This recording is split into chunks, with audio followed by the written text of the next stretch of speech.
Hello students, तो कैसे हैं आप सब। मैं सत्यम प्रशांत कौशल आ गया हूं क्लास 11 फिजिक्स का ग्रेविटेशन वाले चैप्टर का एक नया लेक्चर लेके, जिसमें मैं आज आपको पढ़ाने जा रहा हूं gravitational field intensity for sphere. अगर हमारे पास कोई स्फीयर है तो उसके वजह से ग्रेविटेशनल फील्ड इंटेंसिटी हम कैसे कैलकुलेट करते हैं, ये सारी बातें आज के लेक्चर में सीखनी है। जीरो से लेके एडवांस लेवल तक के सारे कॉन्सेप्ट, सारे क्वेश्चन आज के लेक्चर में कराए जाएंगे। तो चलिए बिना टाइम वेस्ट किए स्टार्ट करते हैं आज का लेक्चर, जिसमें हमें पढ़ना है gravitational field intensity for sphere. तो बच्चों, स्फीयर के अंदर हमारे पास दो केस होते हैं। पहला केस जो हमें पढ़ना है वो है हॉलो स्फीयर, और दूसरा केस हमारा सॉलिड स्फीयर है, जिसको हम बाद में पढ़ेंगे। तो आइए स्टार्ट करते हैं अपना सबसे पहला केस, और वो है अगर हमारे पास कोई हॉलो स्फीयर है, या उसी को हम बोलते हैं स्फेरिकल शेल। तो जैसा कि आप डायग्राम में देख पा रहे हैं, ये हमारा एक हॉलो स्फीयर है जिसका रेडियस कैपिटल आर है, और मान लेते हैं इसका मास कैपिटल एम है।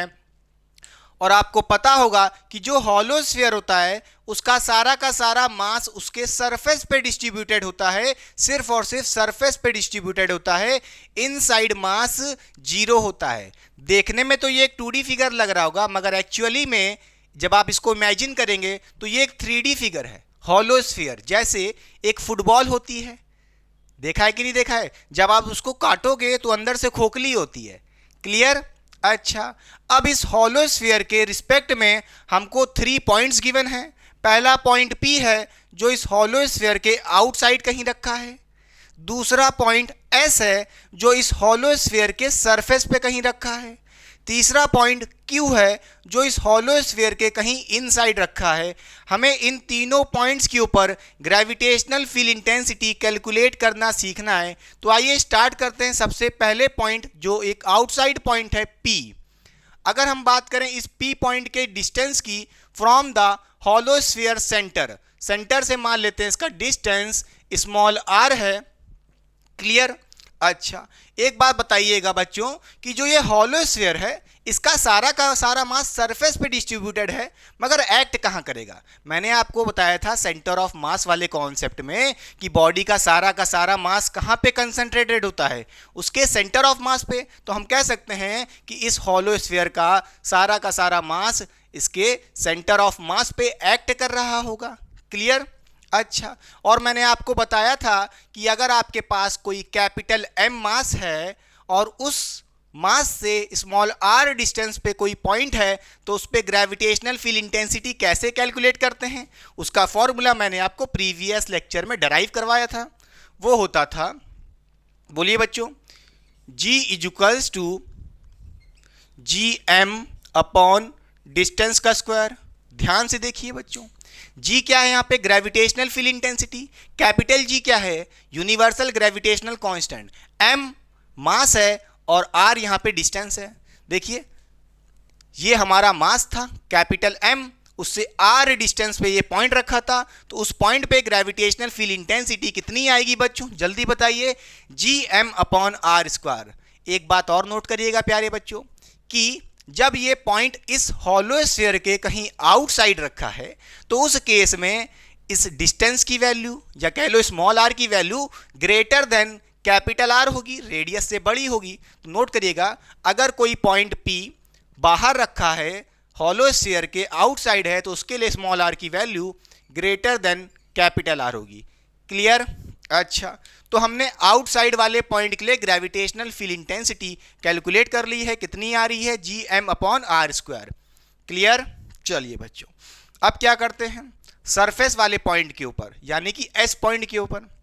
तो देखिए, पहले पॉइंट हमारा R डिस्टेंस पे कहीं आउटसाइड रखा था, इसका हम डिस्टेंस कम करते करते करते करते सरफेस पे ले आए। सरफेस पे जब ले आओगे तो देखिए बच्चों, इस S पॉइंट का डिस्टेंस सेंटर से कितना हो जाएगा, ये डिस्टेंस होगा स्मॉल r। और इस बार स्मॉल r की वैल्यू किसके इक्वल होगी, रेडियस यानी कि कैपिटल R के इक्वल हो जाएगी। खुद सोचिए बच्चों, अरे भाई स्मॉल r डिस्टेंस पहले आउटसाइड ये था, डिस्टेंस कम करते करते करते सरफेस पे ले आए पॉइंट को, तो उस केस में इस पॉइंट का डिस्टेंस स्मॉल r किसके बराबर हो जाएगा, रेडियस यानी कि कैपिटल R के बराबर। तो यहाँ से हम कह सकते हैं कि अगर कोई पॉइंट सरफेस पे रखा है, उसके लिए डिस्टेंस यानी कि स्मॉल r की वैल्यू किसके बराबर हो जाएगी, कैपिटल आर रेडियस के बराबर। क्लियर?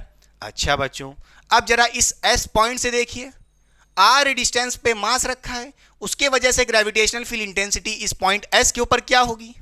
वही same formula G M upon R square. बस इस बार स्मॉल आर की वैल्यू क्या रख देना? कैपिटल आर, क्योंकि डिस्टेंस कितना है? Capital R. तो यहां से हम कह सकते हैं, बोलिए ग्रेविटेशनल फील्ड इंटेंसिटी क्या होती है? G equals to G M upon distance का स्क्वायर। डिस्टेंस कितना है बच्चों? कैपिटल आर है, तो कैपिटल आर का स्क्वायर हो गया। तो ये ग्रेविटेशनल फील्ड इंटेंसिटी इस सरफेस वाले पॉइंट पे मिलेगी। अब ये सरफेस वाला पॉइंट जरूरी नहीं है कि यहीं रखा हो, कहीं पे भी रख सकते हो, सिर्फ सरफेस की बात हो रही है, जब सिर्फ सरफेस पे रखा हो। क्लियर? बोलिए। अच्छा, अब आइए बात करते हैं इनसाइड पॉइंट वाले की, जिसको हम क्यू पॉइंट बोल रहे हैं। एक पॉइंट देखिए, इस हॉलो स्फीयर के इनसाइड रखा है क्यू पॉइंट। क्लियर? मान लेते हैं इस क्यू पॉइंट का डिस्टेंस सेंटर से स्मॉल आर है बच्चों, और अगर ये पॉइंट क्यू इस हॉलो स्फीयर के इनसाइड रखा है तो उसके लिए स्मॉल आर की value less than capital R होगी, रेडियस से छोटी होगी। बोलिए, तो हम कह सकते हैं क्यू पॉइंट के लिए स्मॉल आर की value less than capital R होगी। खुद सोचिए, अभी ये सरफेस पे आ गया था पॉइंट एस, इसके और अंदर ले आए पॉइंट को, तो भैया स्मॉल आर की वैल्यू रेडियस से कम हो जाएगी ना। क्लियर? अच्छा, एक बात मैं आपको बताना चाहूंगा कि बच्चों हॉलो स्फीयर के अगर इनसाइड कोई पॉइंट रखा है, वो क्यू पॉइंट चाहे यहां रखा हो, यहां रखा हो, यहां रखा हो, इसके कहीं अंदर रखा है, भले ही सेंटर पे क्यों ना रखा हो, कहीं पे भी रखा हो इनसाइड, तो उस केस में ग्रेविटेशनल फील्ड इंटेंसिटी बच्चों हमको जीरो मिलती है। क्या मिलती है? जीरो मिलती है। किसी भी पॉइंट पे रखा हो, चाहे ये क्यू पॉइंट यहां रखा हो, यहां रखा हो, यहां रखा हो, कहीं पे भी रखा हो, कहीं पे भी रखा हो, किसी भी पॉइंट पे देखोगे inside gravitational field intensity zero की जीरो ही रहेगी, कभी चेंज नहीं होगी। क्लियर? तो ये भी कह सकते हैं कि inside gravitational field intensity zero है, और साथ ही साथ क्या है? कांस्टेंट भी है। क्या है? कांस्टेंट भी है। क्या ये बात समझ में आई कि नहीं बच्चों? क्लियर? अच्छा, हमने ग्रेविटेशनल फील्ड इंटेंसिटी कैलकुलेट करना सीख लिया है, इस हॉलो स्फीयर के आउटसाइड भी, सरफेस पे भी और इनसाइड पे भी। अब यहाँ पे दूसरा टाइप का जो क्वेश्चन आ सकता है जेई और नीट जैसे एग्जाम्स में, वहाँ पे ग्राफ आता है। वहाँ पे आपसे कहेगा what is the graph between the gravitational field intensity and the R distance. Clear? कैसे ग्रेविटेशनल फील्ड इंटेंसिटी वेरी कर रही है अलोंग द डिस्टेंस, इसका ग्राफ बनाओ। तो आइए लिखिए बच्चों, हेडिंग लगा लीजिए यहाँ पे, ग्राफ। बोलिए, और हमें कौन सा ग्राफ पढ़ना है बच्चों? बताइए, कहाँ लिख दें? कौन सा ग्राफ? जी वर्सेस, बोलिए, जी वर्सेस आर ग्राफ। क्या? G versus R graph. Clear? चलिए, अब क्या करते हैं जरा ध्यान से देखिए, यहां पे हम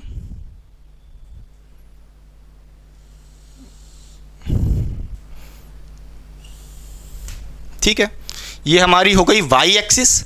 वाई एक्सिस पे हम क्या करते हैं? अपना ग्रेविटेशनल फील्ड इंटेंसिटी को प्लॉट कर देते हैं, और एक्स एक्सिस के अलोंग हम क्या कर देते हैं? अपना डिस्टेंस यानी कि आर। ठीक? अच्छा, और हमारा स्फीयर जो बना था इसी वाई एक्सिस के ऊपर बना देते हैं।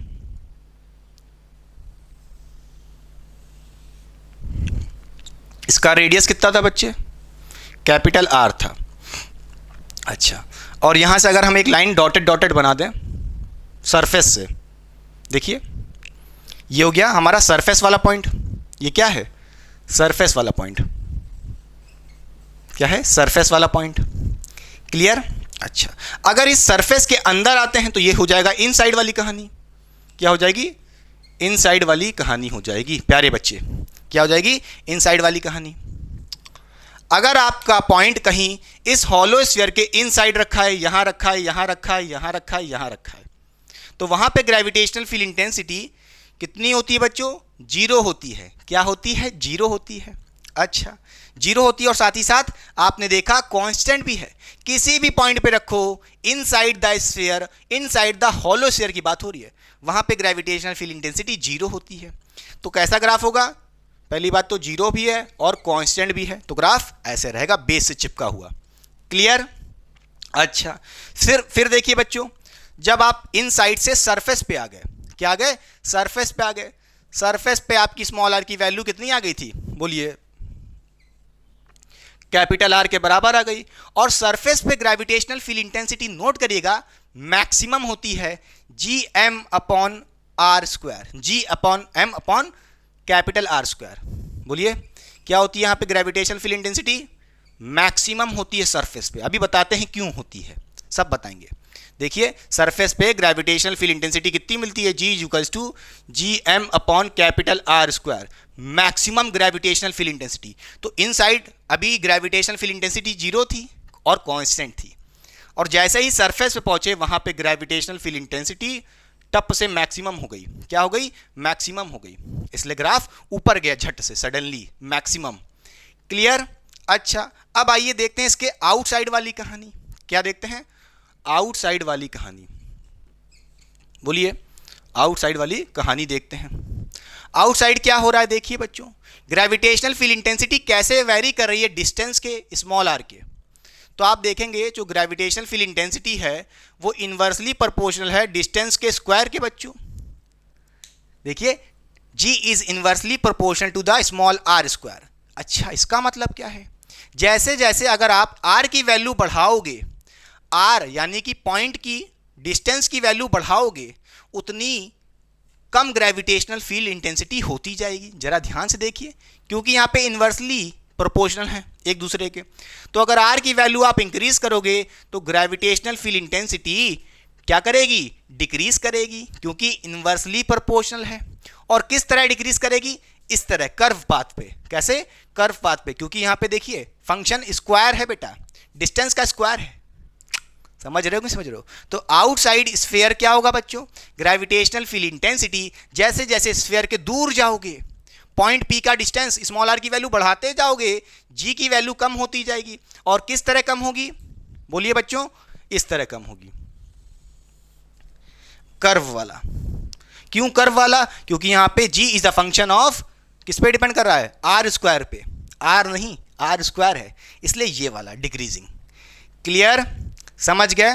बोलिए फिर बताते हैं, अगर आप इनसाइड हैं, इनसाइड हैं तो यहां पे बच्चे ग्रेविटेशनल फील्ड इंटेंसिटी क्या मिल रही है, जीरो मिल रही है और कांस्टेंट भी है। ठीक। आउटसाइड आपने क्या देखा, आउटसाइड आपने देखा gravitational field intensity G M upon R square, R की वैल्यू बढ़ाओगे तो जी कम होगा।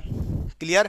आउटसाइड ग्रेविटेशनल फील्ड इंटेंसिटी कितनी मिल रही है, बोलिए G M upon small R का स्क्वायर। क्लियर। और किस तरह वेरी कर रही है जी की वैल्यू, विद डिस्टेंस। कैसे वेरी कर रही है, देखिए आउटसाइड वाली कहानी में g is inversely proportional to the small R square. क्या ये बात समझ में आई कि नहीं, पक्का। क्लियर।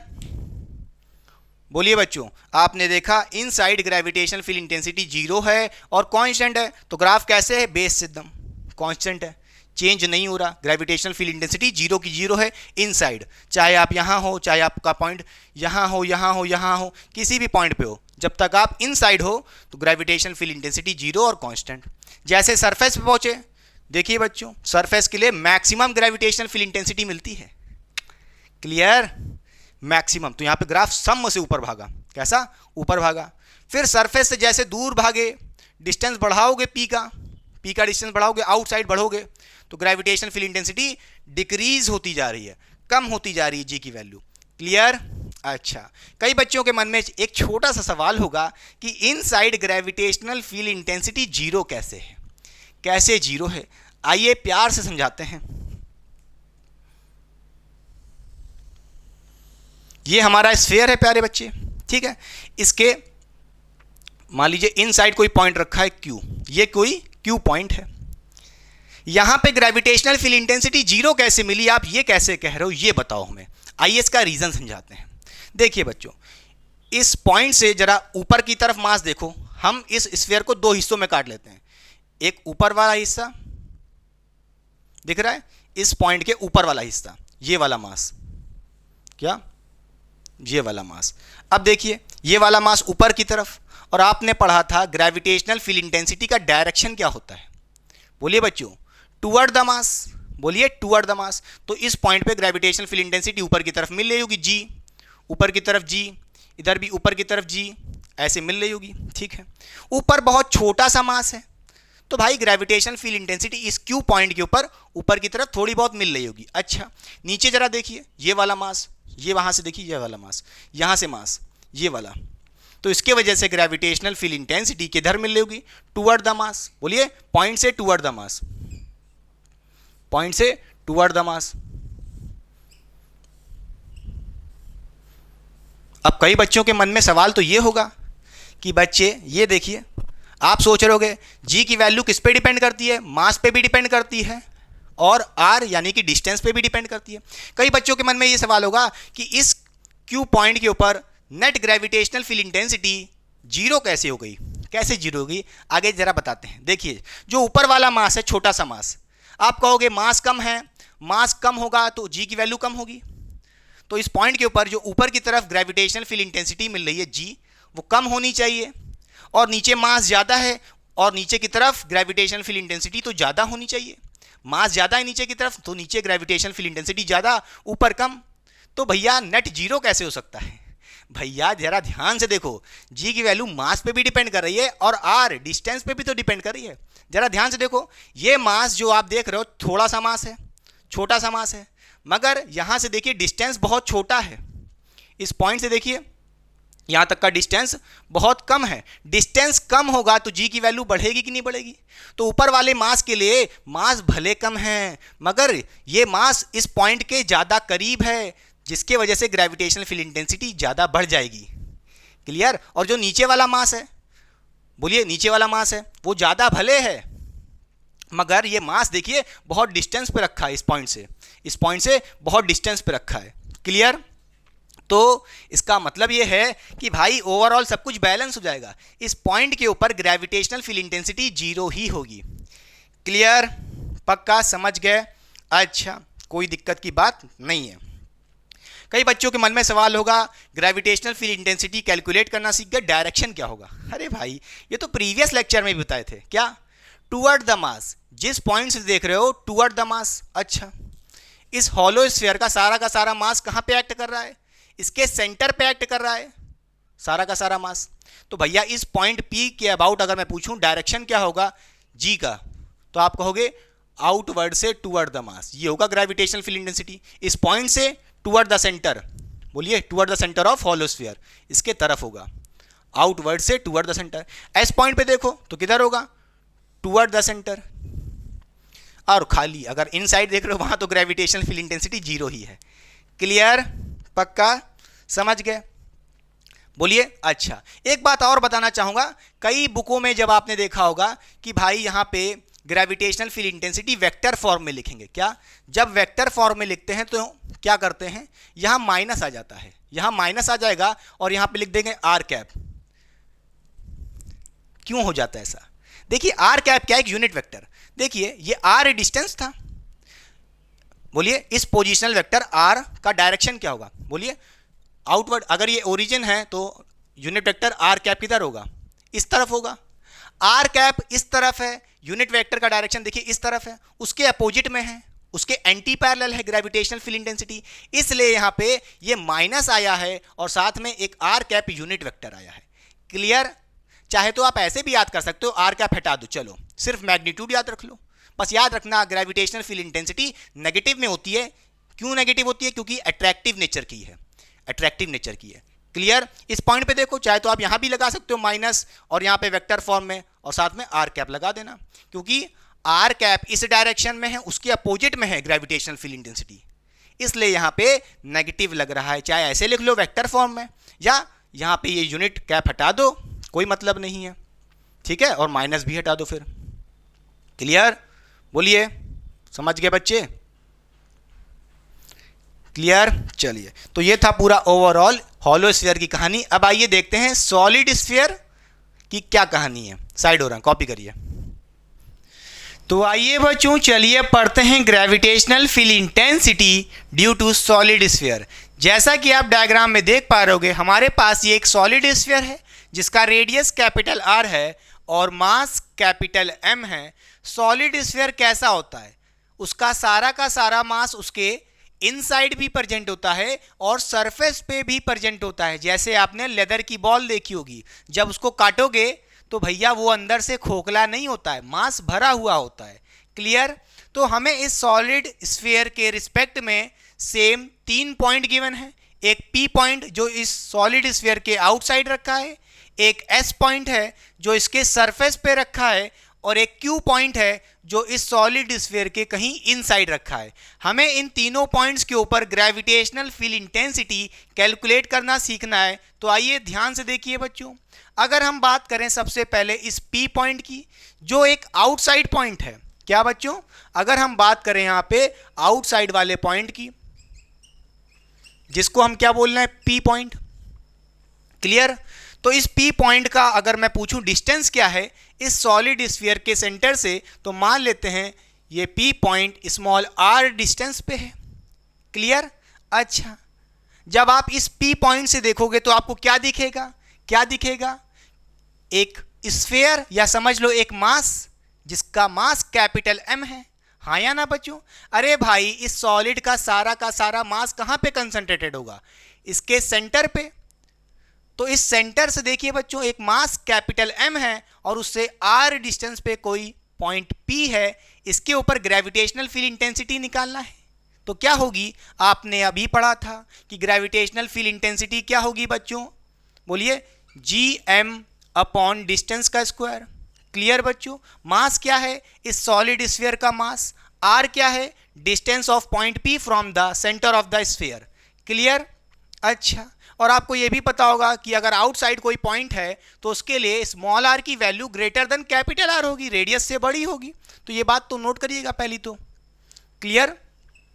पक्का? ये हो गई आउटसाइड वाली कहानी। याद है हॉलो स्फीयर में same gravitational field intensity I थी आउटसाइड वाले पॉइंट के ऊपर। याद है कि नहीं याद है? यही तो आई थी, Gm अपॉन स्मॉल r का स्क्वायर आउटसाइड द पॉइंट। क्योंकि जब आप इस पॉइंट P से बच्चों देखोगे तो इस P पॉइंट से देखने पे ये थोड़ी ना पता चलेगा कि सॉलिड स्फीयर है कि हॉलो स्फीयर है। हाँ या ना? उसको तो उससे मतलब है कि r डिस्टेंस पे एक कोई मास कैपिटल M है और उसके वजह से ग्रेविटेशनल फील्ड इंटेंसिटी उस आउटसाइड वाले पॉइंट के ऊपर कितनी मिलेगी? Gm अपॉन डिस्टेंस का स्क्वायर। क्या ये बात समझ में आई कि नहीं? यही same gravitational field intensity hollow sphere में भी आई थी। क्लियर? अच्छा, अगर हम बात करें अब सरफेस वाले पॉइंट की, क्या? सरफेस वाले पॉइंट की सेकंड केस देखिए। अगर हम बात करें यहाँ पे सरफेस वाले पॉइंट की, जिसको हम S पॉइंट बोल रहे हैं, जो इस सॉलिड स्फीयर के कहीं सेंटर पे नहीं, कहाँ पे रखा है? सरफेस पे रखा है बच्चों। कहाँ रखा है? सरफेस पे रखा है। अच्छा, जब हम इस आउटसाइड वाले पॉइंट को उसका डिस्टेंस कम करते करते करते सरफेस पे पहुंच गए, तो उस केस में हमारे r की वैल्यू कितनी हो जाएगी? कैपिटल R के बराबर। बोलिए बच्चों, अरे सेंटर से ये डिस्टेंस कितना हो जाएगा? स्मॉल r की वैल्यू इक्वल टू रेडियस हो जाएगी। तो हम कह सकते हैं small r is equals to capital R। ये बात नोट करिएगा बच्चों। क्लियर? सरफेस वाले पॉइंट के लिए। तो यहाँ से हम gravitational field intensity eight S point क्या हो जाएगी बच्चों? बोलिए, Gm अपॉन डिस्टेंस का स्क्वायर। डिस्टेंस कितना है बच्चों? सेंटर से देखिए कैपिटल R, उसका स्क्वायर कर दिया। ये क्या हुआ? Same gravitational field intensity hollow sphere के सरफेस पे भी यही तो आई थी, और वही सेम ग्रेविटेशनल फील्ड इंटेंसिटी इस सॉलिड स्फीयर के सरफेस पे मिल रही है, Gm अपॉन कैपिटल R का स्क्वायर। याद है कि नहीं याद है प्यारे बच्चों? इसका मतलब क्या है? चाहे हॉलो स्फीयर हो चाहे सॉलिड स्फीयर हो, उसके वजह से ग्रेविटेशनल फील्ड इंटेंसिटी आउटसाइड वाले पॉइंट पे और सरफेस वाले पॉइंट पे सेम रहती है, चाहे हॉलो स्फीयर चाहे सॉलिड स्फीयर। देखिए बच्चों, आउटसाइड वाले पॉइंट के लिए और सरफेस वाले पॉइंट के लिए सेम ग्रेविटेशनल फील्ड इंटेंसिटी आ रही है जो हॉलो स्फीयर के लिए आई थी। क्लियर? लफड़ा कहाँ होगा? लफड़ा यहाँ पे इस Q वाले पॉइंट पे होगा जो इस सॉलिड स्फीयर के इनसाइड रखा है। इसकी वैल्यू इस पॉइंट Q के ऊपर जो ग्रेविटेशनल फील्ड इंटेंसिटी होगी वो हॉलो स्फीयर के कंपैरिजन में सेम नहीं होगी। हॉलो स्फीयर में आपने देखा था अगर कोई पॉइंट Q इस हॉलो स्फीयर के इनसाइड रखा होता था तो ग्रेविटेशनल फील्ड इंटेंसिटी 0 मिलती थी पहले वाले केस में, मगर इस बार ये सॉलिड स्फीयर है, यहां पे ग्रेविटेशनल फील्ड इंटेंसिटी इस क्यू वाले पॉइंट पे 0 नहीं मिलेगी। क्लियर? तो आइए हेडिंग लगा लीजिए। अब हम बात करने जा रहे हैं सबसे मेन टॉपिक की। अगर हम इस सॉलिड स्फीयर के इनसाइड कोई पॉइंट चूज करते हैं, क्यू पॉइंट, ठीक है, तो देखिए इनसाइड पॉइंट की बात करें जिसको हम यहां पे क्यू पॉइंट बोल रहे हैं। ये क्यू पॉइंट अगर इस सॉलिड स्फीयर के इनसाइड रखा है, मान लेते हैं इसका सेंटर से डिस्टेंस बच्चों कितना है, स्मॉल आर है। इस बार स्मॉल आर की value less than capital R होगी, रेडियस से छोटा होगा। क्लियर? तो हम कह सकते हैं स्मॉल आर की value less than capital R होगी फॉर इनसाइड पॉइंट। क्लियर बच्चों? इनसाइड पॉइंट के लिए। अच्छा, तो हमें क्या करना पड़ेगा? अगर इस क्यू पॉइंट के ऊपर ग्रेविटेशनल फील्ड इंटेंसिटी निकालनी है तो उसके लिए हमें यहाँ पे एक गॉसियन सरफेस बनाना पड़ेगा। क्या गॉसियन सरफेस क्या होता है? ये क्लास 12th में आप पढ़ोगे जब इलेक्ट्रोस्टैटिक पढ़ोगे, कोई दिक्कत की बात नहीं है, सिंपल सुनो जो कह रहे हैं हम क्या करेंगे, इस क्यू पॉइंट से, बोलिए,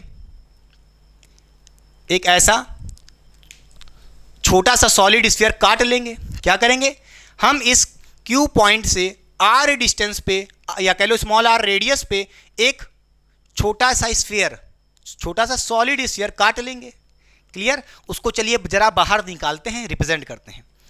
क्लियर? चलिए देखिए क्या करेंगे हम यहां पे, ध्यान से देखिएगा बच्चों।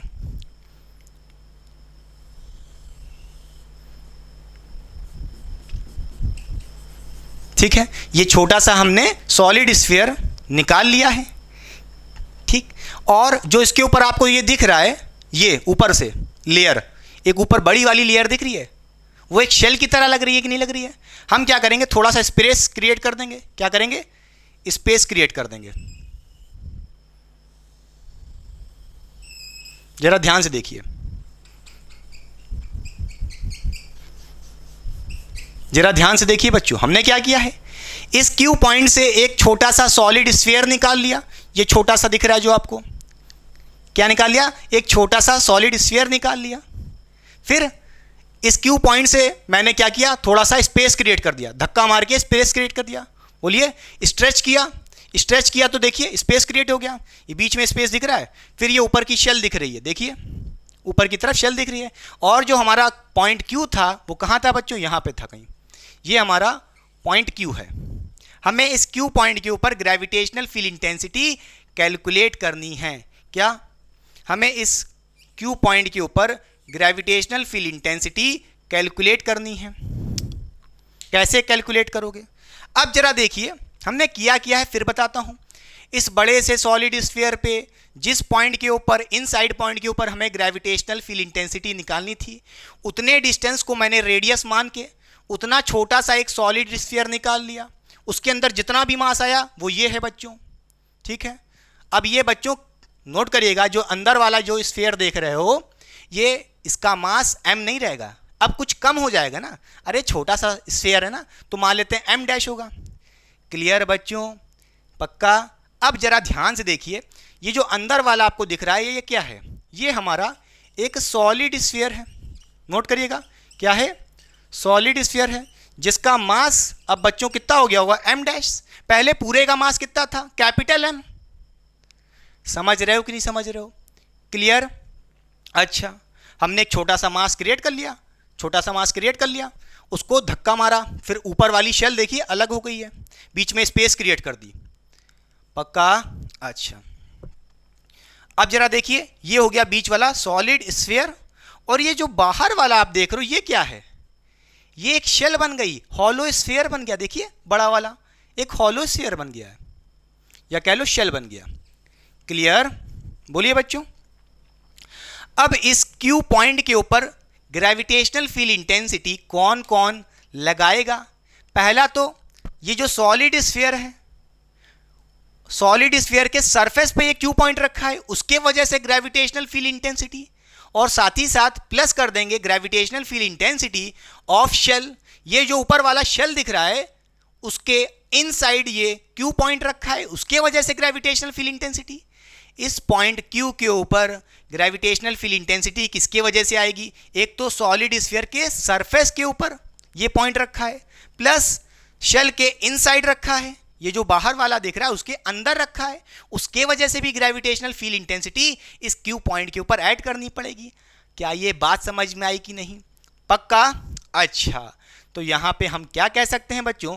आइए ध्यान से देखिए प्यारे बच्चों, gravitational field intensity at Q point क्या मिलेगी? बोलिए, ग्रेविटेशनल फील्ड इंटेंसिटी, बोलिए बच्चों, ऑफ शेल इनसाइड जो पॉइंट रखा है, क्या जो इनसाइड पॉइंट रखा है, plus gravitational field intensity of solid sphere के सरफेस पे जो पॉइंट रखा है, क्या बताते हैं अभी? Solid sphere surface point. चलिए देखिए, इस Q पॉइंट के ऊपर पहला तो gravitational field intensity shell inside point, देखिए जो ये शेल देख रहे हो, ये वाला, ये जो शेल देख रहे हो बच्चों, ये बोलिए, ये जो शेल देख रहे हो बाहर की तरफ, उसके इनसाइड पॉइंट के वजह से, क्योंकि ये Q पॉइंट ऐसा लग रहा है कि एक हॉलो स्फीयर के इनसाइड रखा है, उसके वजह से ग्रेविटेशनल फील्ड इंटेंसिटी, प्लस इस सॉलिड स्फीयर के सरफेस वाले पॉइंट की वजह से ऐसा लग रहा है कि ये Q पॉइंट इस सॉलिड स्फीयर के सरफेस पे रखा है, उसके वजह से भी ग्रेविटेशनल फील्ड इंटेंसिटी ऐड करनी पड़ेगी। क्लियर? अच्छा, और एक बात नोट करिएगा, अगर शेल के इनसाइड की बात करें, बोलिए बच्चों, शेल के इनसाइड की बात करें तो वहां पे ग्रेविटेशनल फील्ड इंटेंसिटी क्या होती है? 0 होती है। अभी जस्ट बढ़ाया था हॉलो स्फीयर में, तो हम कह सकते हैं शेल इनसाइड पॉइंट है, जो शेल के इनसाइड वाला पॉइंट है Q पॉइंट, उसके वजह से ग्रेविटेशनल फील्ड इंटेंसिटी क्या होगी? 0 होगी। तो जो ग्रेविटेशनल फील्ड इंटेंसिटी मिलेगी वो किसके वजह से मिलेगी? जो छोटा सा आपने सॉलिड स्फीयर काटा है, सॉलिड स्फीयर काटा है, उस सरफेस के ऊपर, उस सरफेस वाले पॉइंट के ऊपर मिलेगी। क्लियर? इस सॉलिड स्फीयर को जो आपने काटा है। क्लियर हो रही बातें कि नहीं? अच्छा, अब ग्रेविटेशनल फील्ड इंटेंसिटी इस सॉलिड स्फीयर जो हमने कैपिटल M डैश मास है जिसका, उसका ग्रेविटेशनल फील्ड इंटेंसिटी सरफेस वाले पॉइंट के लिए क्या हो जाएगा? जरा ध्यान से देखिए बच्चों, ये जो छोटा सा आपने सॉलिड स्फीयर काटा है उसका मास M डैश है और उसका डिस्टेंस कितना है बच्चों? स्मॉल r माना है। तो उस हिसाब से आपकी ग्रेविटेशनल फील्ड इंटेंसिटी क्या होगी? बोलिए, सॉलिड स्फीयर के सरफेस पे बच्चों वो जाएगी Gm डैश अपॉन r², यही तो होती है।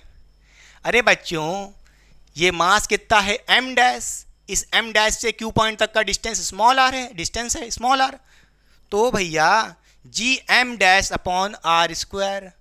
क्लियर? ये किसके वजह से मिली है? सिर्फ और सिर्फ सॉलिड स्फीयर के सरफेस वाले पॉइंट की वजह से। क्लियर? ये मिली है, कोई दिक्कत की बात नहीं प्यारे बच्चों। अच्छा, जरा यहां से हम पूछें आपके से M डैश की वैल्यू क्या होगी? जरा नोट करिएगा। क्या बच्चों, अगर हम आपसे पूछें रो क्या होता है? वो होता है मास पर यूनिट वॉल्यूम। क्या होता है? मास पर यूनिट वॉल्यूम। होता है कि नहीं होता है? मैं पूछूं मास क्या हो जाएगा? बोलिए, मास क्या हो जाएगा? रो इंटू वॉल्यूम हो जाएगा कि नहीं हो जाएगा? Rho into volume. हमारे पास मास कितना है? M डैश, तो भैया मास कितना हो जाएगा? बोलिए, रो इंटू वॉल्यूम। तो रो इंटू वॉल्यूम, बोलिए रो इंटू वॉल्यूम, और यहाँ पे वॉल्यूम डैश। डैश क्यों लग रहा है? क्योंकि वॉल्यूम किसका? इस छोटे से टुकड़े का जो स्फीयर, सॉलिड स्फीयर आपने काटा है। क्लियर? ये वॉल्यूम डैश है, V डैश। क्लियर? डेंसिटी क्या होती है? मास पर unit volume, mass upon volume. बोलिए फिर मास क्या हो जाएगा? रो इंटू, यानी कि density into volume, density into volume. Clear? अच्छा, कोई दिक्कत की बात नहीं है। यहां से हम कह सकते हैं कि M डैश की वैल्यू क्या हो जाएगी? बोलिए, रो V डैश। V डैश क्या है? वॉल्यूम ऑफ दिस छोटा सा सॉलिड स्फीयर जिसका आपने काटा है। क्लियर? अच्छा बच्चों, सेंटर से इस Q पॉइंट तक का डिस्टेंस कितना था? स्मॉल r है। बोलिए, या आप कह सकते हो इस सॉलिड स्फीयर का जो छोटा सा, उसका रेडियस क्या है? स्मॉल r है। छोटे वाले सॉलिड स्फीयर का रेडियस कितना है? Small r। तो वॉल्यूम कितना होगा इसका? V dash. बच्चों, वॉल्यूम कैसे निकालते हैं बच्चों? बोलिए सॉलिड स्फीयर का वॉल्यूम कैसे निकालते हैं? 4/3 पाई आर क्यूब। क्या होता है 4/3 pi R cube? 4/3 pi R, R यानी कि रेडियस कितना, स्मॉल आर का क्यूब बच्चों। ये हो गया एम डैश की वैल्यू। इस एम डैश की वैल्यू को यहां पे पुट कर दो तो हो जाएगा जी एम डैश की वैल्यू कितनी है बच्चों? रो 4/3 पाई आर क्यूब। ठीक है, ये हो गई एम डैश की वैल्यू। अपॉन में आर स्क्वायर भी था, अपॉन में आर स्क्वायर भी था। यहां से नोट करिएगा आर स्क्वायर, यहां पे बचेगा सिर्फ एक आर ऊपर। तो यहां से आपकी ग्रेविटेशनल फील्ड इंटेंसिटी बच्चों कितनी आ जाएगी? बोलिए ग्रेविटेशनल फील्ड इंटेंसिटी कितनी आ जाएगी? बोलिए बच्चों ग्रेविटेशनल फील्ड इंटेंसिटी कितनी आ जाएगी? वो हो जाएगी जी रो आ गया ना, एक सेकंड को क्या जाएगा बता रहे हैं, जी रो पाई आर। ठीक है, और यहां पर आ जाएगा 4/3 बच्चों। क्या आ जाएगा? ये आ जाएगा 4/3 जी रो पाई आर। ये आ गई gravitational field intensity in term of rho. क्या आ गई है? बोलिएगा बच्चों gravitational field intensity in term of rho यानी कि डेंसिटी के टर्म में। क्लियर? पक्का? बोलिए बच्चों क्लियर कि नहीं क्लियर? अच्छा, एक और फेमस एक्सप्रेशन होता है ग्रेविटेशनल फील्ड इंटेंसिटी का, यहीं से डराइव होगा, बताते हैं कैसे। नोट करिएगा बच्चों, रो क्या है? डेंसिटी। डेंसिटी चाहे आप इस छोटे वाले स्फीयर की देखो, चाहे शेल की देखो, या किसी भी पॉइंट की देखो, इस सॉलिड स्फीयर में से किसी भी पॉइंट की देखो, अगर मास यूनिफॉर्मली हर जगह पे इक्वली डिस्ट्रीब्यूटेड है, हम मान के चल रहे हैं कि हमारा जो सॉलिड स्फीयर है वो यूनिफॉर्म सॉलिड स्फीयर है, सारा मास इक्वली सब जगह डिस्ट्रीब्यूटेड है, कहीं कम ज़्यादा नहीं है, तो हम कह सकते हैं कि भैया यहाँ से हम डेंसिटी रो कैसे निकालेंगे? वो होता है मास पर यूनिट वॉल्यूम। इसका मास कितना है बच्चों? मास आप सोचोगे एम डैश रखें कि कैपिटल एम रखें? अरे बच्चों हमें पूरे का रखना पड़ेगा ना, हम इस सॉलिड स्फीयर की निकाल लें, जब हमने काटा वाटा कुछ नहीं था। उसका मास कितना होगा बच्चों? कैपिटल एम होगा। उसका वॉल्यूम कितना होगा? बड़े वाले का देखिए, जो सॉलिड स्फीयर स्टार्टिंग में था उसका रेडियस कितना था? Capital R. तो वॉल्यूम कितना हो जाएगा बच्चों स्फीयर का? 4/3 पाई आर क्यूब। क्लियर? यहाँ पे कैपिटल आर क्यों लिए हैं भैया? हमने पूरे वाले का देखा, मास पर यूनिट वॉल्यूम, पूरे का मास और पूरे का वॉल्यूम से डिवाइड किए, बात खत्म। क्लियर? चलिए बहुत सही भाई बात। अब यहां पे रो की जो वैल्यू है यहां पुट कर दो तो क्या हो जाएगी, जरा ध्यान से देखिए। हम यहां से कह सकते हैं क्या? 4/3 बोलिए जी पाई, सॉरी रो की वैल्यू कितनी है? m बाय कितनी है? m by 4/3 pi capital R cube. ठीक है, यहां पे क्या लिखा है? पाई आर भी है मल्टीप्लाई में। तो देखिए 4/3 कैंसिल हो गया है, क्या बचेगा? पाई से पाई मर जाएगा, क्या बचेगा? G M R upon capital R का क्यूब। क्या आ जाएगा? एक और फॉर्मूला नोट करिएगा, यहां से क्या आ जाएगा? G equals to G M upon capital R cube और आर। ये आ गया ग्रेविटेशनल फील्ड इंटेंसिटी का formula in term of mass. In term of mass आ चुका है ये फॉर्मूला, और ये formula in term of density. ये फॉर्मूला नोट करिए और ये फॉर्मूला भी नोट करिए। क्या आया है मैं फिर बोल देता हूं, दिख नहीं रहा हो तो? दिख रहा है कि नहीं दिख रहा? हाँ दिख रहा है। G M small R upon capital R का क्यूब। क्लियर? पक्का? तो हम कह सकते हैं इन साइड वाले पॉइंट के ऊपर ग्रेविटेशनल फील्ड इंटेंसिटी या तो ये आएगी या तो कितनी आएगी? G M small R upon capital R का क्यूब। ठीक है, फिर बोलता हूं मैंने क्या किया। इन साइड पॉइंट वाले में लफड़ा, जरा ध्यान से देखो। जिस पॉइंट के ऊपर हमें ग्रेविटेशनल फील्ड इंटेंसिटी निकाली थी वहां पे गॉसियन सरफेस काट लिया। गॉसियन सरफेस क्या होता है? क्लास 12 में पढ़ोगे, चिंता ना करो। ठीक, एक सरफेस काट लिया। ठीक, ऐसे सरफेस का काट लिया। अच्छा, जो सरफेस काटा था उसका मास कुछ कम होगा, m डैश मान लिया। m डैश है ये हमारा सॉलिड स्फीयर जिसको मैंने काटा, यहाँ रिप्रेजेंट कर दिया। फिर जो ये ऊपर वाली लेयर दिख रही है उसको थोड़ा स्ट्रेच किया। स्ट्रेच किया तो बच्चों क्या होगा, स्पेस क्रिएट कर दिया।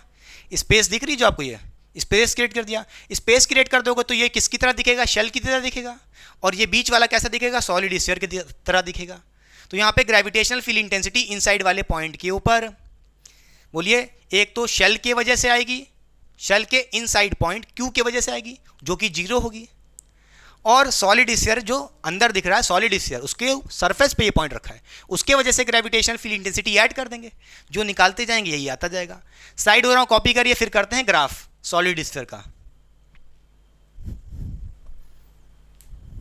तो आइए बच्चों, चलिए अब सीखते हैं कैसे ग्राफ प्लॉट करेंगे for solid sphere G versus R। कैसे ग्रेविटेशनल फील्ड इंटेंसिटी वेरी करती है अलोंग द डिस्टेंस। आइए ध्यान से देखते हैं।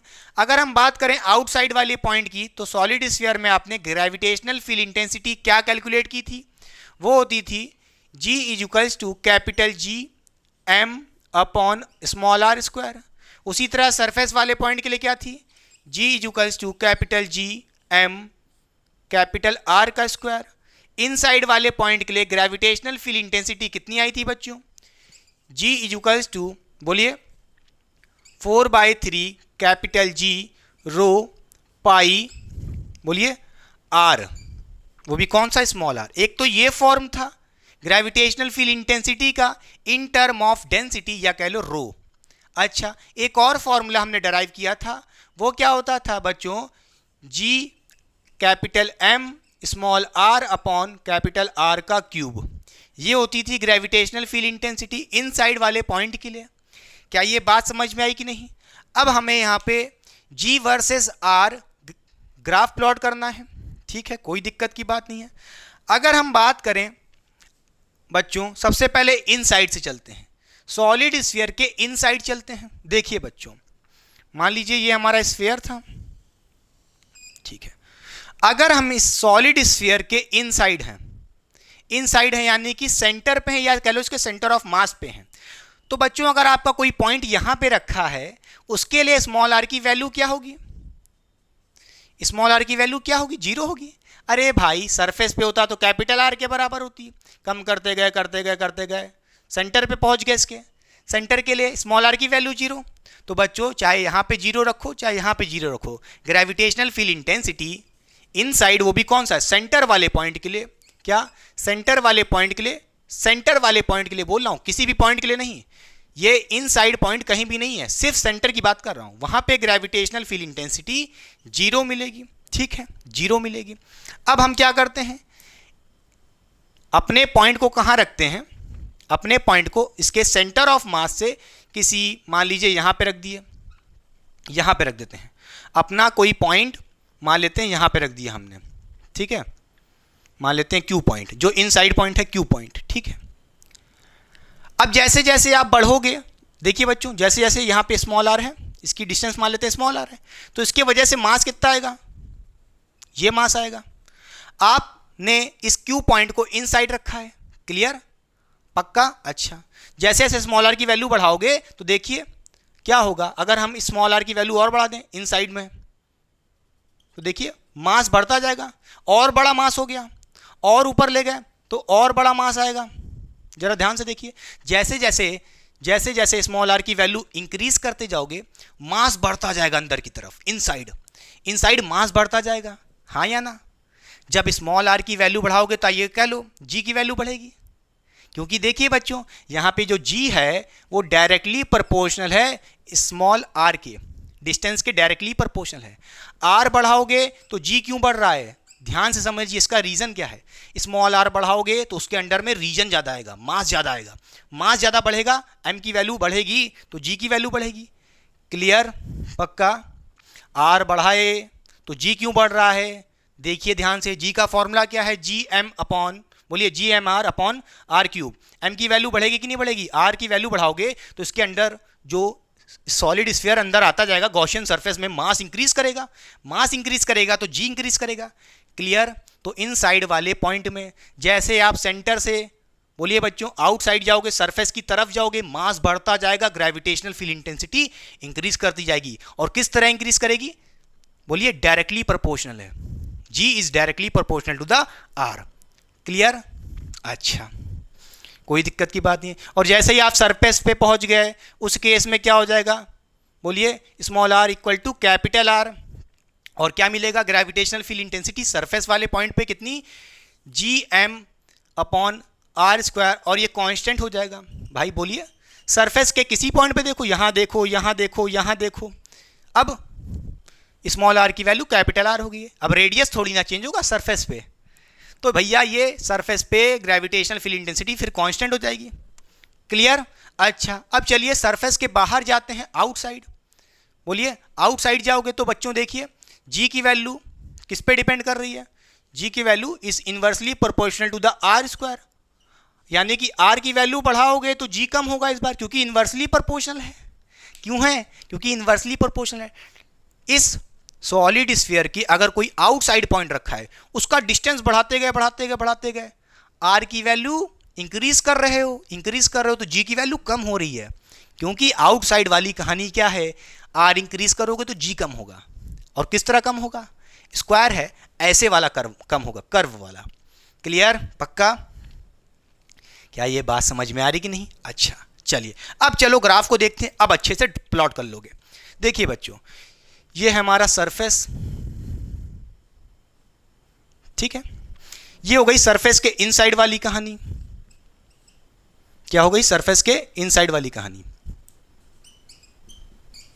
सरफेस के इनसाइड वाली कहानी। और इनसाइड वाली कहानी जरा ध्यान से देखिए, अगर मैं इस सेंटर से बाहर जाऊं, स्मॉल r की वैल्यू बढ़ाऊं, स्मॉल r की वैल्यू बढ़ाऊं, तो G की वैल्यू क्या है? उसके डायरेक्टली प्रोपोर्शनल है। R बढ़ाओगे तो G बढ़ेगा, डायरेक्टली प्रोपोर्शनल है। तो अगर मैं स्मॉल r की वैल्यू को इंक्रीज करूंगा तो G की वैल्यू इंक्रीज करेगी, जैसे जैसे R की वैल्यू बढ़ाऊंगा। बोलिए, तो क्या ऐसा ग्राफ मिलेगा? स्ट्रेट लाइन ग्राफ मिलेगा। कैसा? Straight line. जब भी डायरेक्टली प्रोपोर्शनल होता है, बोलिए यहाँ पे पावर 1 है, और ऐसा कभी फंक्शन मिलता है तो स्ट्रेट लाइन ग्राफ बनता है, स्ट्रेट लाइन ग्राफ, तो सीधा गया। क्लियर? बोलिए G की वैल्यू इंक्रीज करती जा रही है, डिस्टेंस बढ़ रहा है, R की वैल्यू बढ़ रही है। कब तक? जब तक सरफेस के अंदर तक हो। क्लियर? इनसाइड वाली कहानी, बढ़ती गई, इंक्रीज करता गया, G की वैल्यू इंक्रीज करती, सरफेस पे पहुंच गया, बस। अब यहीं पे जितनी मैक्सिमम मिलनी थी ग्रेविटेशनल फील्ड इंटेंसिटी, सरफेस पे जितनी मैक्सिमम मिली थी वही होगी। मैक्सिमम पे यहाँ पे नोट करिएगा, सरफेस में मैक्सिमम मिलती है। क्लियर? अच्छा, यहाँ तक पहुँच गया। अब जैसे ही सरफेस के बाहर जाओगे, देखिए अगर ये कोई पॉइंट P यहाँ होता और इसका डिस्टेंस बढ़ाते जाते R की वैल्यू बढ़ती, आउटसाइड वाली कहानी देखिए, R की वैल्यू बढ़ती तो इन्वर्सली प्रोपोर्शनल है, G is inversely proportional to the R²। और जब भी फंक्शन R² है, स्क्वायर लगा है, तो कैसा होगा बच्चों? कर्व, ऐसा कर्व। बोलिए डिक्रीज करता हुआ। क्लियर? पक्का? ये थी सरफेस वाली कहानी। क्या थी? सरफेस वाली कहानी। सरफेस पे आपने देखा स्मॉल r की वैल्यू कैपिटल R के बराबर है। क्लियर? और यहाँ पे G की जो वैल्यू है मैक्सिमम है। कितनी है? मैक्सिमम मिल रही है सरफेस पे। कितनी मिल रही है? Gm/r², capital R²। क्लियर? अच्छा, इनसाइड आपने देखा, क्या देखा कि बच्चों G is directly proportional to R। क्या है इनसाइड वाली कहानी में? G is directly proportional to R, इसलिए स्ट्रेट लाइन कर्व मिला। ठीक है, फिर देखिए सरफेस के बाहर गए तो आपने देखा सरफेस के बाहर G is inversely proportional to the R²। क्या मिला सरफेस के बाहर? G is inversely proportional to the R²। ये आउटसाइड वाली कहानी है। कौन सी है? आउटसाइड वाली कहानी। क्या ये सारी बातें छोटी छोटी क्लियर हो रही हैं? मैंने आपको डिटेल में पढ़ाने की कोशिश की है, एक एक चीज़ कवर की है एकदम ईमानदारी से। क्लियर? पक्का? अच्छा, एक बात आपको मैं और बता दूं कि जो भैया यहाँ पे सॉलिड स्फीयर है वो क्या है? जैसे अर्थ। अरे भाई ये तो मैं बताना ही भूल गया था। कोई दिक्कत की बात नहीं है। अर्थ क्या है? एक सॉलिड स्फीयर। एग्जैक्ट तो नहीं कहेंगे, मतलब हाँ लगभग है, सॉलिड स्फीयर है। ठीक है, और एक बात नोट करिएगा, एक बात क्या बताना चाहूँगा, कहाँ लिखा हूँ, देखिए अगर हम बात करें अर्थ के सरफेस की, अर्थ के सरफेस की बच्चों, अर्थ के सरफेस की, तो उस पर ग्रेविटेशनल फील्ड इंटेंसिटी क्या होगी जो सॉलिड स्फीयर के सरफेस पे, क्योंकि भाई ये भी तो सरफेस है, सॉरी ये भी तो एक सॉलिड स्फीयर है अर्थ, तो जो उसके सरफेस पे ग्रेविटेशनल फील्ड इंटेंसिटी होगी क्या होगी, यही तो होगी जो सरफेस पे हमने कैलकुलेट की है, G M upon R square, G M upon capital R square. तो अगर आप यहाँ पे बच्चों क्या करो, यूनिवर्सल ग्रेविटेशनल कांस्टेंट जिसकी वैल्यू होती है 6.67 इंटू 10⁻⁻11, और यहाँ पे मास ऑफ अर्थ रखते हो ग्राम में, सॉरी केजी में, और रेडियस ऑफ अर्थ रखते हो आर की वैल्यू, कैपिटल आर की वैल्यू, रेडियस ऑफ अर्थ रखते हो मीटर में, और जब आप सॉल्व करोगे तो आपकी जी की वैल्यू सरफेस के ऊपर लगभग लगभग कितनी आती है, अप्रॉक्सीमेटली हम कह सकते हैं, बोलिए 9.8 बोलिए मीटर पर सेकेंड स्क्वायर, क्या आती है, यही तो आती है, और इसका प्रूफ मैंने प्रीवियस लेक्चर में दिया भी था, 9.8 मीटर पर सेकेंड स्क्वायर, ये मैंने प्रूफ भी कराया था प्रीवियस ग्रेविटेशनल फील्ड वाले लेक्चर में बच्चों। क्लियर, नोट करिएगा, जैसे जैसे मान लीजिए ये अर्थ है, अर्थ के सेंटर पे है ग्रेविटेशनल फील्ड इंटेंसिटी 0, सेंटर पे बोल रहा हूँ, इनसाइड नहीं बोल रहा हूँ, इनसाइड तो कोई भी पॉइंट हो सकता है, मैं सेंटर की बात कर रहा हूँ, जिसके लिए बोलिए बच्चों, इनसाइड पे होगा तो स्मॉल आर की वैल्यू 0 होगी, तो ग्रेविटेशनल फील्ड इंटेंसिटी सेंटर पे 0 होगी। क्लियर, सेंटर पे 0, और जैसे जैसे स्मॉल आर की वैल्यू बढ़े सरफेस की तरफ मूव कर रहे हैं, मास बढ़ रहा है, मास बढ़ रहा है, gravitational field intensity directly proportional है, इंक्रीज करती गई, सरफेस पे मैक्सिमम हो गई, फिर वहां से गिरती गई। क्लियर, जैसे जैसे डिस्टेंस बढ़ाते जाओगे आउटसाइड वाला वो कम होता जाएगा, ग्रेविटेशनल फील्ड इंटेंसिटी कम होती जाएगी।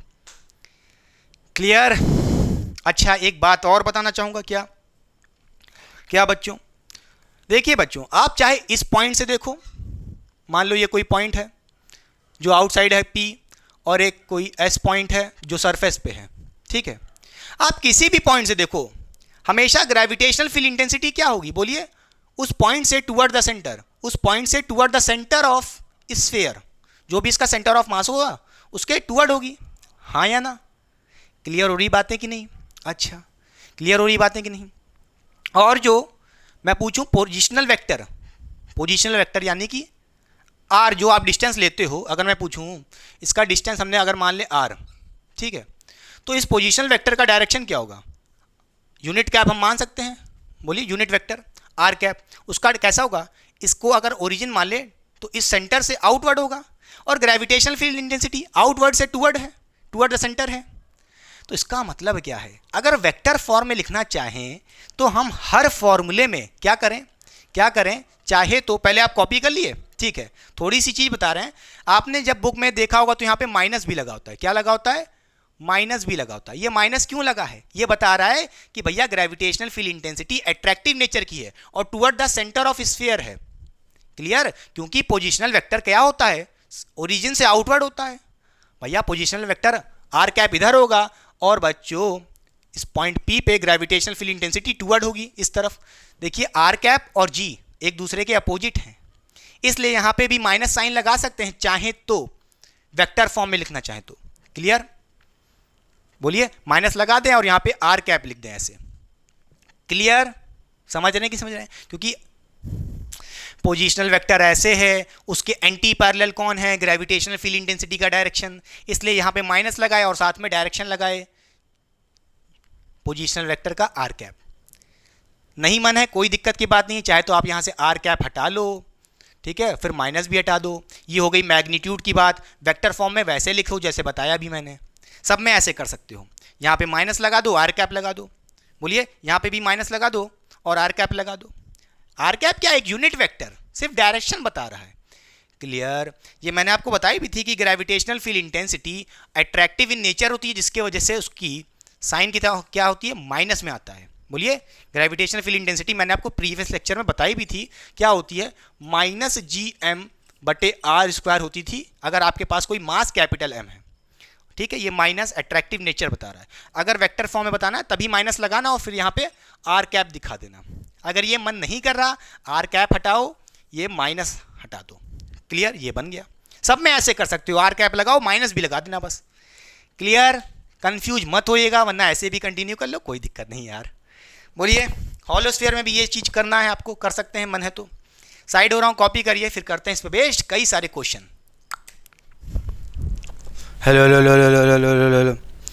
तो आइए बच्चों, चलिए पढ़ते हैं एक छोटा सा कॉन्सेप्ट, फिर करेंगे कुछ क्वेश्चन। ध्यान से देखिए, हेडिंग लगा लीजिए यहाँ पे कॉन्सेप्ट।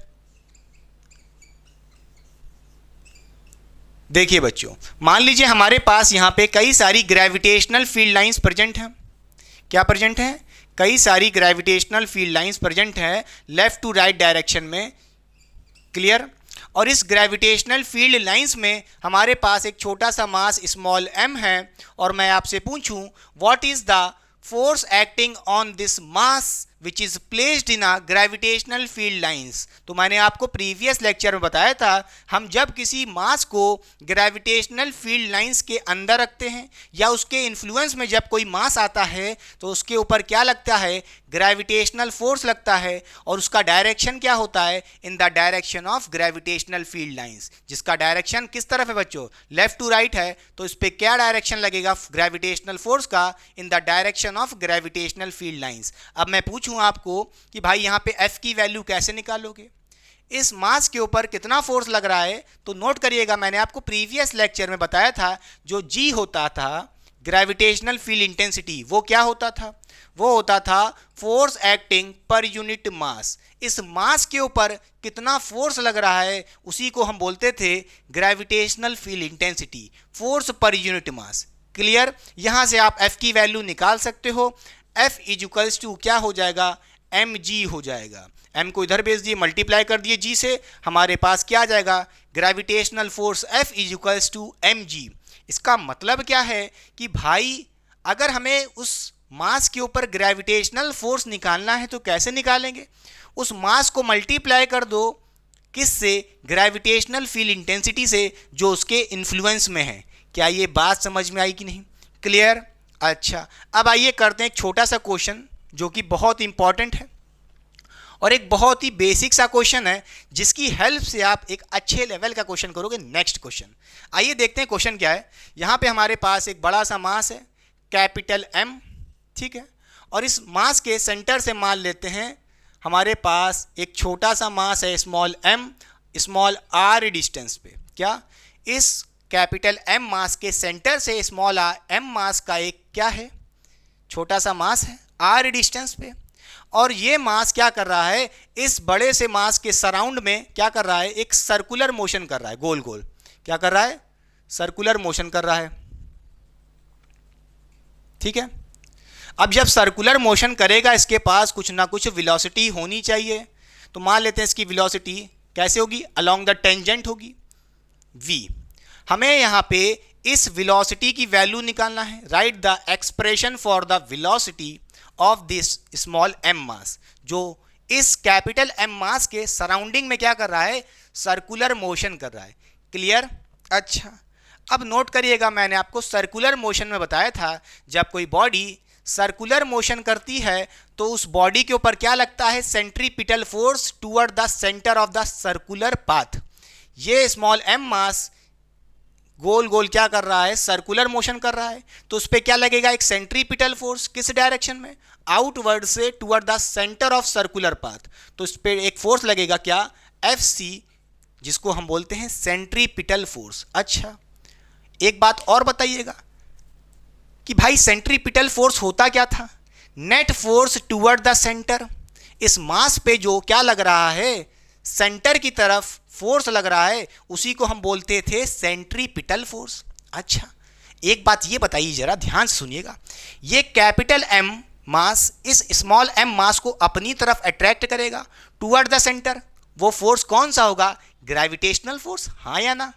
इसका मतलब ये है कि जो ये बीच वाला मास इस छोटे से मास को अपनी तरफ अट्रैक्ट कर रहा है ग्रेविटेशनल फोर्स से, वही फोर्स क्या बन गया है? Centripetal force.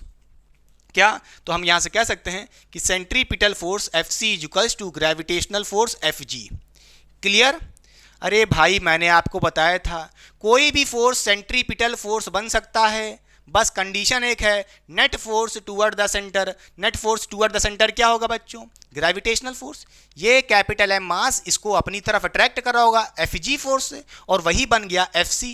तो Fc इक्वल्स टू Fg। क्लियर? पक्का? अच्छा, अब जरा नोट करिए, अगर मैं पूछूं Fc यानी कि सेंट्रीपिटल फोर्स कैसे निकालते थे?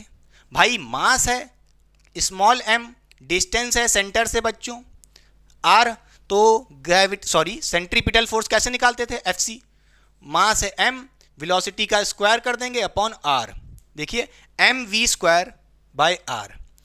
अगर बात करें हम यहाँ पे Fg ग्रेविटेशनल फोर्स की, देखिए दो मास हैं, एक कैपिटल M एक स्मॉल m, दोनों के बीच का डिस्टेंस स्मॉल r है। ग्रेविटेशनल फोर्स कैसे निकालते हैं? वो होता था Gm अपॉन r स्क्वायर।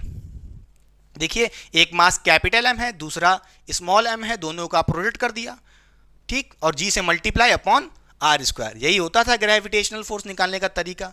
अब ये स्मॉल m कैंसिल हो जाएगा, यहाँ से एक r और एक r कैंसिल हो जाएगा, नीचे सिर्फ एक r बचेगा। फिर यहाँ से आप कह सकते हो बच्चों क्या, ध्यान से देखिएगा, v स्क्वायर इक्वल्स टू क्या हो जाएगा? G capital M upon r। फिर यहाँ से आप v की वैल्यू निकाल सकते हो, v क्या हो जाएगा? जरा ध्यान से देखिए, v equals to Gm upon r, और इसके ऊपर क्या लग जाएगा? अंडर रूट लग जाएगा। क्या लग जाएगा? अंडर रूट लग जाएगा। ये आ गई आपकी v का एक्सप्रेशन। क्लियर? चलिए साइड हो रहा हूं। अब ये जो क्वेश्चन नंबर 1 आपने पढ़ा है, इसकी हेल्प से आप क्वेश्चन सेकंड करेंगे जो आपका IIT 2008 का क्वेश्चन है। साइड हो रहा है, पहले कॉपी करिए। तो चलिए बच्चों सॉल्व करते हैं क्वेश्चन नंबर 2 इस लेक्चर का। बहुत ही शानदार क्वेश्चन है ये। क्वेश्चन IIT में आया हुआ एक प्रीवियस ईयर का क्वेश्चन है, 2008 का क्वेश्चन। तो ध्यान से देखिए, बहुत ही इंपॉर्टेंट क्वेश्चन है, ग्राफ बेस्ड क्वेश्चन है। हमसे क्या कह रहा है, ध्यान से देखिए।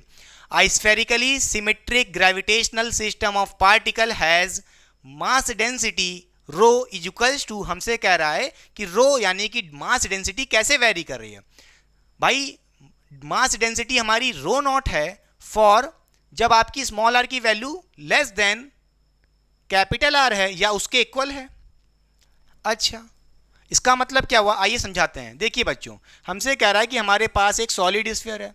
सॉलिड स्फीयर है यानी कि इसके अंदर कई सारे छोटे छोटे पार्टिकल्स होंगे। क्वेश्चन में ही बोला है भाई, सीधी सी बात है। देखिए, a spherical symmetric gravitational system of particles, यानी कि इसके अंदर कई सारे पार्टिकल्स होंगे। हैज़ मास डेंसिटी, भाई मास डेंसिटी कब आएगी? जब इस स्फेरिकल सिस्टम के अंदर कई सारे पार्टिकल्स भरे हुए होंगे, यानी कि सॉलिड स्फीयर है। अच्छा, और हमसे क्या कह रहा है कि जो डेंसिटी है रो नॉट है फॉर स्मॉल आर की वैल्यू जब लेस देन कैपिटल आर है। इसका मतलब यह है कि अगर मैं कहूँ ये हमारा सॉलिड स्फीयर है और इसका रेडियस कैपिटल आर है और इसके अंदर कोई एक पॉइंट है, मान लेते हैं ये एक पॉइंट है इनसाइड सॉलिड स्फीयर, ठीक है, सेंटर से मान लेते हैं स्मॉल आर डिस्टेंस पे है। अगर स्मॉल आर की value less than capital R, इसका मतलब ये है कि ये पॉइंट इसके इनसाइड है या स्मॉल आर की value equal to capital R हो, हाँ या ना, यानी कि सरफेस पे हो, या तो ये पॉइंट यहाँ सरफेस पे होता, तो उस केस में इनसाइड हो या सरफेस पे हो तो आपकी मास डेंसिटी कितनी है? रो नॉट है। कितनी है? रो नॉट। क्लियर? कोई पॉइंट अगर इस सॉलिड स्फीयर के इनसाइड रखा है या इसके सरफेस पे रखा है, तब भैया मास डेंसिटी कितनी है? रो नॉट है। अच्छा, अगर मैं कहूं क्या बच्चों, अगर कोई पॉइंट नोट करिएगा, अगर कोई पॉइंट इसके सेंटर से r डिस्टेंस पे है और वो पॉइंट इस सॉलिड स्फीयर के आउटसाइड रखा है, तो भैया इस पॉइंट पे बताइए मास डेंसिटी क्या होगी? जीरो होगी। क्या होगी? जीरो होगी, क्योंकि भाई जहां पे ये पॉइंट है आउटसाइड द स्फीयर है, यहां पे कोई मास ही नहीं है। खुद बताओ भाई, इस स्फीयर के आउटसाइड कोई मास है? मास नहीं होगा तो डेंसिटी नहीं होगी। डेंसिटी क्या होती है? मास पर यूनिट वॉल्यूम। तो भाई इसके बाहर इस स्फीयर के आउटसाइड अगर कोई पॉइंट है, आउटसाइड पॉइंट होने का मतलब समझ रहे हो, जो ये लाइन बोला है, डेंसिटी जीरो है फॉर स्मॉल आर की value greater than capital R. अगर इस स्मॉल आर की value greater than capital R, इसका मतलब यह है कि पॉइंट आउटसाइड है, तो वहां पे डेंसिटी जीरो होगी, मास डेंसिटी जीरो होगी। क्लियर? ये बात समझ गए? अच्छा, चलिए अब क्या कह रहा है, a test mass can undergo circular motion under the influence of gravitational field of particle. Its speed v as function of distance r, और वो r यानी कि डिस्टेंस कहां से वेरी कर रहा है, 0 से वेरी कर रहा है, कहां तक जाएगा, आउटसाइड इंफिनिटी तक। From the center of the system is represented as, यानी कि यहां पे आपको जो ऑप्शन दिख रहे हैं वो देखिए बच्चों, सब v वर्सेस r दिख रहा है, v वर्सेस r दिख रहा है। बोलिए क्या दिख रहा है, वेलोसिटी वर्सेस डिस्टेंस ग्राफ दिख रहा है, यानी कि r। हमने जो ग्राफ पढ़ा था इस स्फीयर के अंदर वो g वर्सेस r था, यहां पे v वर्सेस r ग्राफ बनाना है, तो ध्यान से देखिएगा। अच्छा आइए बताते हैं क्वेश्चन में फादर क्या कह रहा है। चलिए देखिए बच्चिया हमसे क्या कह रहा है, क्या कह रहा है कि भाई हमारे पास जो सॉलिड स्फीयर है, ठीक है, ये सॉलिड स्फीयर है, इसका सेंटर है, ठीक। इस सॉलिड स्फीयर के इनसाइड अगर हम एक कोई टेस्ट मास मान लेते हैं, क्या टेस्ट मास, टेस्ट मास क्या होता है, छोटा सा मास। हमने इसको प्रीवियस लेक्चर में पढ़ाया भी था कि टेस्ट मास क्या होता है, इसका खेल क्या होता है, क्लियर। तो मान लेते हैं कि भाई इस सॉलिड स्फीयर के अंदर एक कोई छोटा सा टेस्ट मास है, क्लियर, इसके सेंटर से स्मॉल r डिस्टेंस पे, क्लियर। अच्छा जो क्या कर रहा है, सर्कुलर मोशन कर रहा है, अंडरगो सर्कुलर मोशन। भाई सर्कुलर मोशन करेगा तो क्या होगा, देखिए ऐसे गोल गोल इसके अंदर, इस सॉलिड स्फीयर के अंदर गोल गोल गोल गोल गोल घूम रहा है, सर्कुलर मोशन कर रहा है। जब सर्कुलर मोशन करेगा तो इसके पास वेलोसिटी v भी आएगी।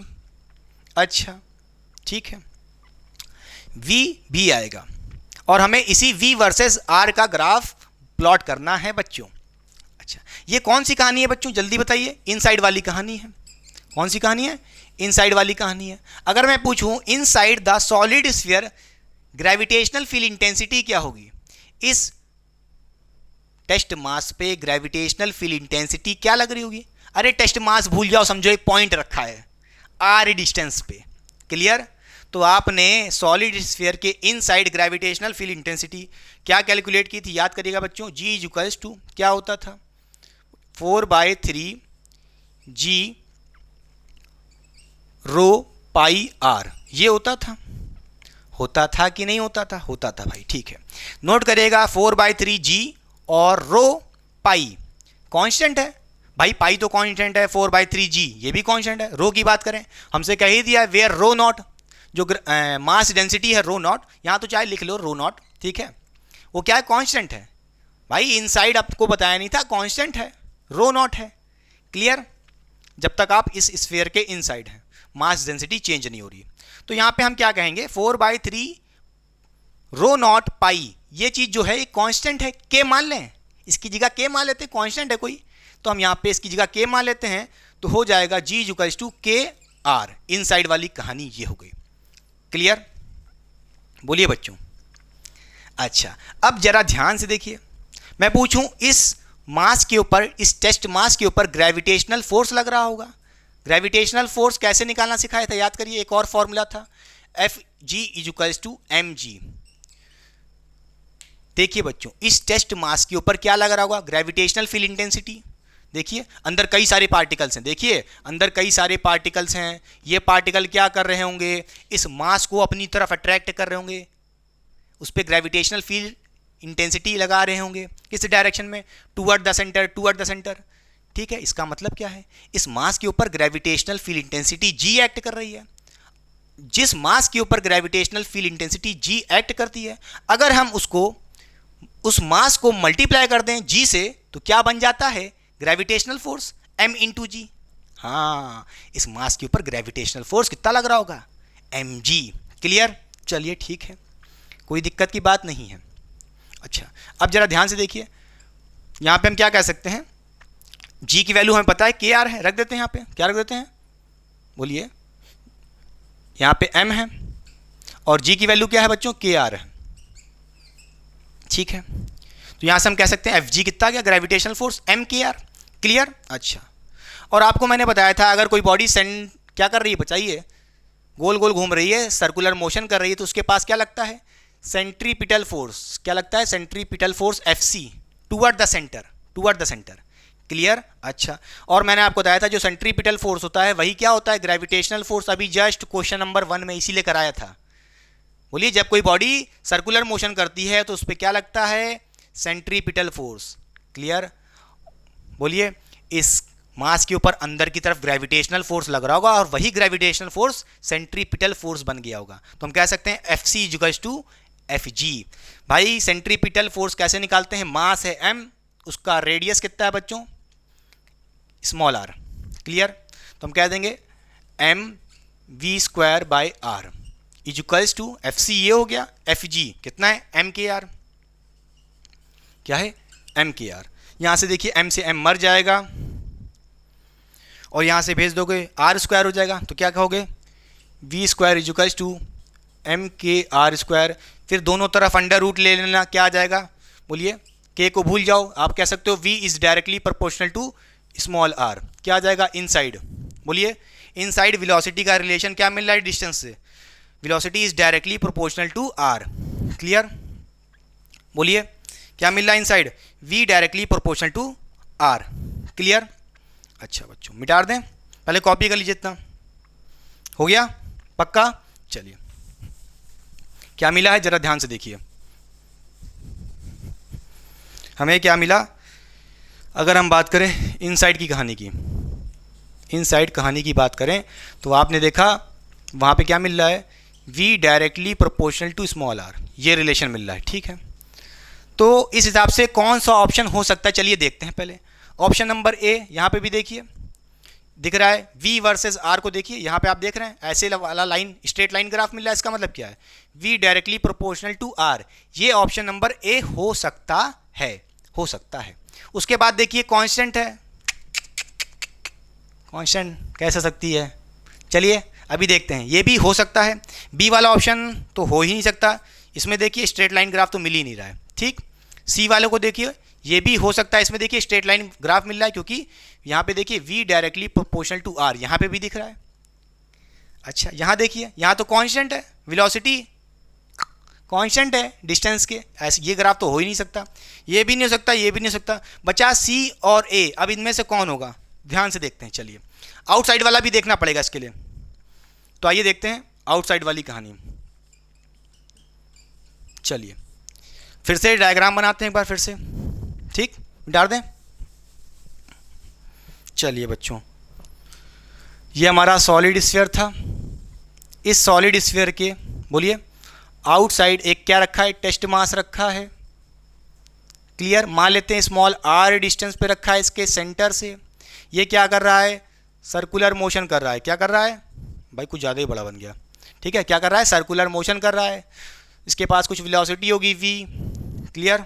अच्छा अब मैं पूछूं इस मास के ऊपर ग्रेविटेशनल फील्ड इंटेंसिटी आउटसाइड कितनी होगी, बोलिए। ये हमारा सॉलिड स्फीयर है, ये हमारा क्या है, सॉलिड स्फीयर।